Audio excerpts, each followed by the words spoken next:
रामकृष्ण हरी। मला आज जाणीव मराठी न्यूज या चॅनलवर बोलायची संधी मिळाली, खूप आनंद होतोय। पाऊले चालती पंढरीची वाट।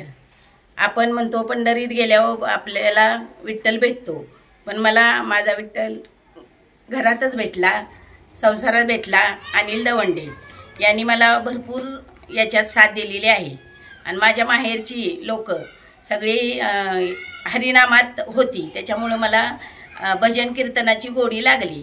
आणि सासरी आल्यानंतर माझा विठ्ठल अनिल दवंडे यांनी पण मला भरपूर साथ दिली।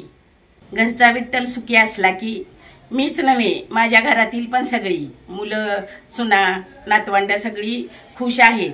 माझा नातू व नात पंचपदी म्हणतात, माझ्याबरोबर भजन म्हणतात आणि माझ्या मैत्रिणी मी यांना भजनाला तयार केलं।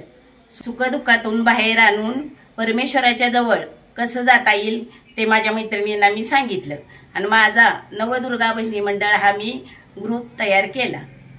मला सांगण्यात आनंद वाटतो की मी माझ्या मैत्रिणींना सुखदुःखातून बाहेर आणून भजनात घेतलं आणि जिथे आम्हाला बोलवतात तिथं आम्ही आनंदाने जातो व आमची सेवा पूर्ण करतो।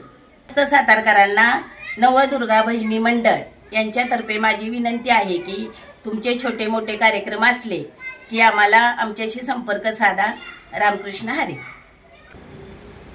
जाणीव मराठीच्या माध्यमातून आम्ही नवदुर्गा भजनी मंडळ दर आठवड्याला तुमच्यासाठी अभंग गवळण घेऊन येणार आहे, याचा तुम्ही लाभ घ्यावा।